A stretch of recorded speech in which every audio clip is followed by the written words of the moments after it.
grandes e verdadeiros homens de Deus pregando o Evangelho e traz uma mensagem e daí a pouco novamente a mesma.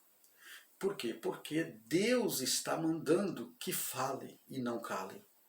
Foi o que ele disse para Ezequiel. Olha, Ezequiel, fala para aquele povo, quer eles ouçam ou deixem de ouvir, mas fale, porque são casas rebeldes. Não olhe para os vossos semblantes. Eles não vão gostar. Eles não vão aprovar a tua mensagem, mas fale. Bendito seja o nome do Senhor. Como atalaia era de responsabilidade para Ezequiel falar. Né? Pois é. E por isso vem aí a expressão repetidas vezes. O terceiro subtópico, vou falar a repetição da sentença. É necessário. É necessário que o profeta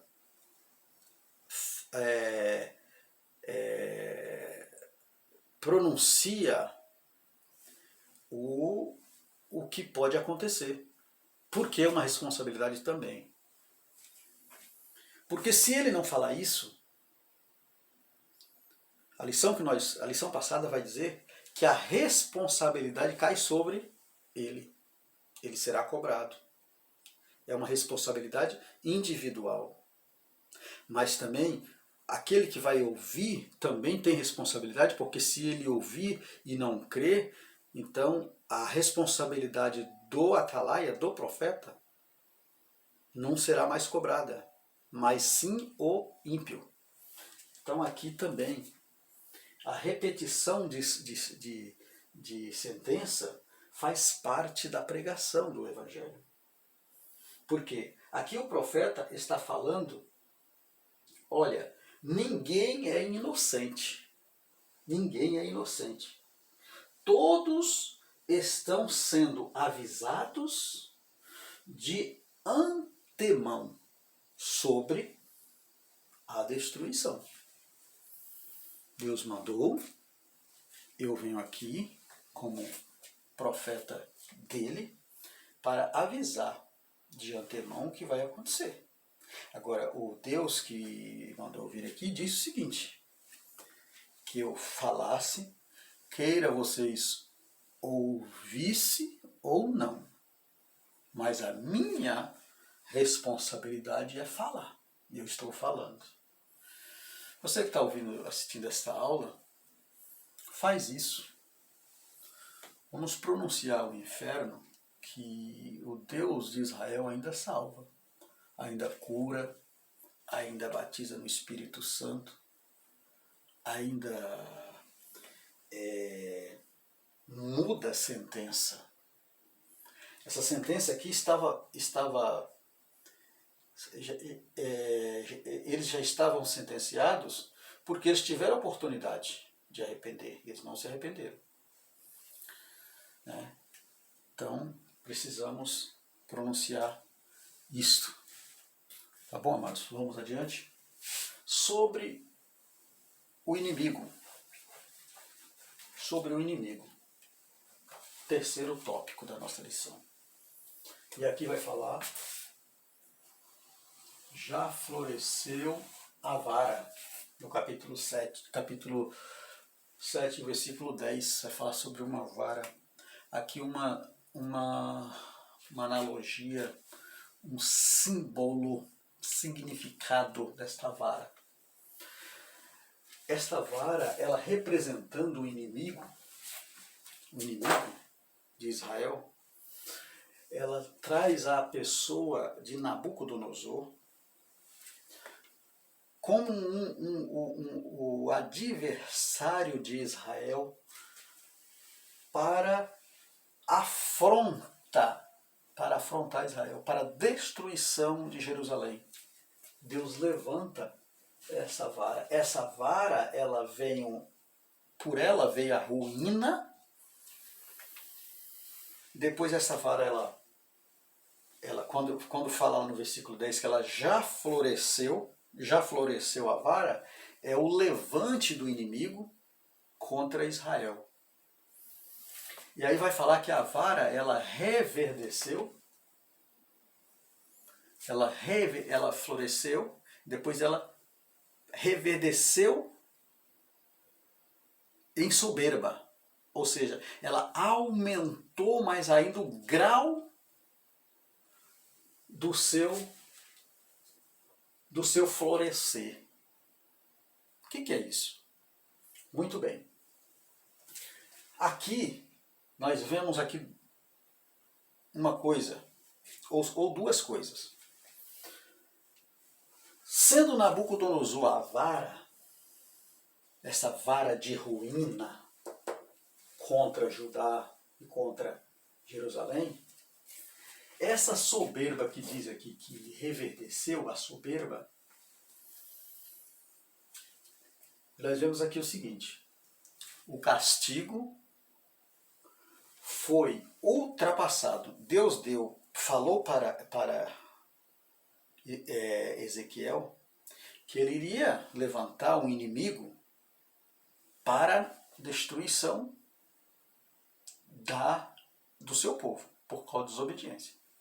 Só que esse inimigo, ele aproveitou disso.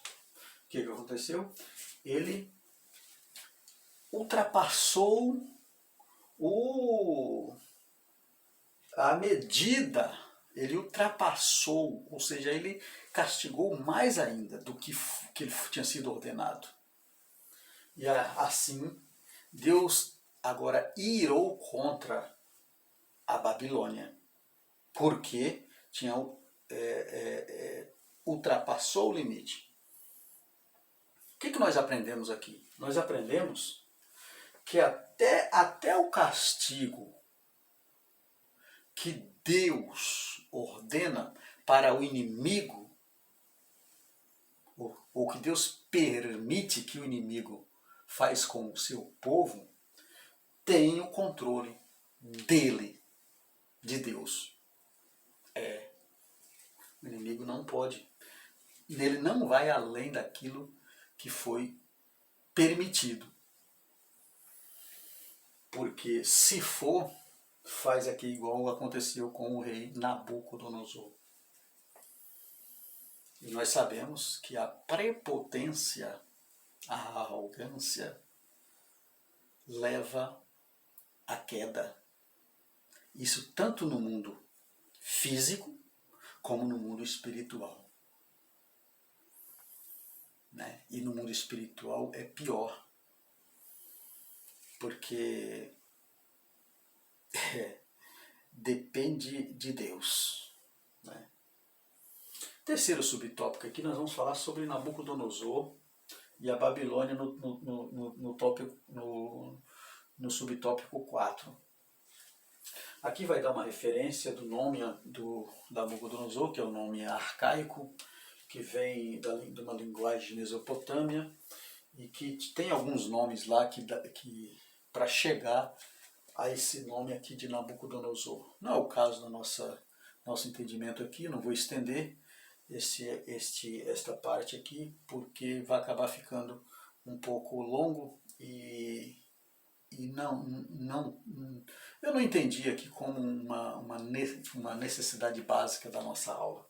Assim também como o subtópico 4, como fala da Babilônia. Aqui fala da Babilônia, esse nome vem também de uma linguagem arcaica do Antigo Testamento, onde também vem da mesma linhagem da Mesopotâmia, e esse nome simboliza o portão de deuses. Ou seja, daqui vem o nome Babel, e nós conhecemos lá a Torre de Babel, a arrogância, a prepotência de Nirodes, né? E nós vemos que aquela nação se colocou como uma nação que não queria se misturar, queria ser o único sobre a terra, e Deus a abateu. Como? Confundindo a língua daquele povo, a linguagem, o falar. E eles começaram a não entender um com o outro. É assim que Deus faz. Quando existe uma certa prepotência, uma certa arrogância, um certo achar que é o tal, né? Não tem, assim com Deus não funciona, né? Muito bem, chegamos à conclusão da nossa lição. Podemos concluir a nossa lição dizendo o seguinte, que o pecado jamais fica impune. O pecado jamais fica impune aos olhos de Deus. A única maneira de nos livrarmos da condenação do pecado é através do arrependimento por meio da fé no nosso Senhor e Salvador Jesus Cristo, porque Ele morreu para nos salvar da condenação eterna.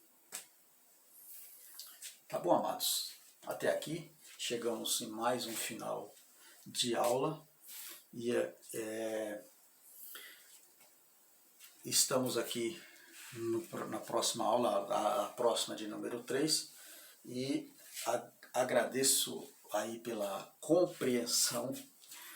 Você, se quiser nos contactar para tirar algumas dúvidas, estamos à disposição.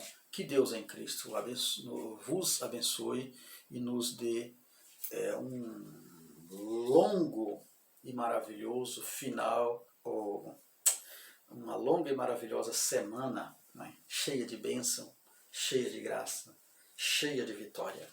Que Deus em Cristo continue nos abençoando e até a próxima aula, se o Senhor assim nos permitir.